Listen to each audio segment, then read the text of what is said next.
નમસ્તે. અમારા પ્રોજેક્ટનું નામ ડેલી વેસ્ટ મેનેજમેન્ટ છે. અમારો વિભાગ 5 વેસ્ટ મેનેજમેન્ટ રિસર્ચ મેનેજમેન્ટ. અમારા પ્રોજેક્ટમાં અમે શાળા, ઓફિસ અને ઘર માટે રોજનો નીકળતો કચરો કેવી રીતે કઈ દિશામાં મોકલીએ તે માટે અમે આ પ્રોજેક્ટમાં બતાવ્યું છે. આ પ્રોજેક્ટમાં સોનું કેવી રીતે મળે તે પણ અમે બતાવ્યું છે. પ્રથમ આપણે બે કચરા પેટી વિશે જોઈએ. પહેલા આપણે સૂકો કચરો, ભીના કચરા વિશે જોઈએ. ભીના કચરામાં આપણે ભીના કચરા દ્વારા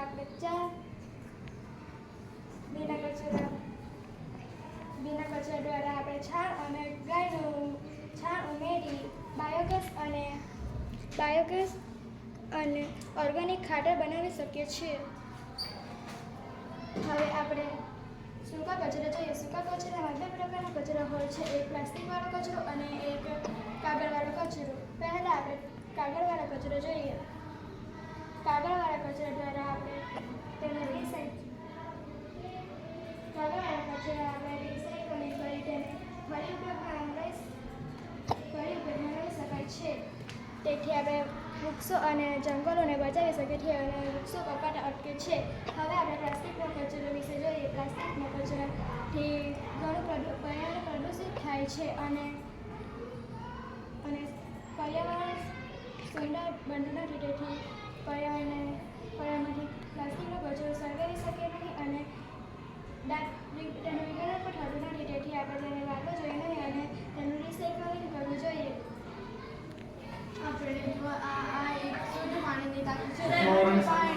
તેમાંથી પાણી કપડાં ધોઈએ તે નળમાં આવે છે. આ કપડાં ધોયેલું પાણી છે તેને આપણે નળમાં નાખીએ.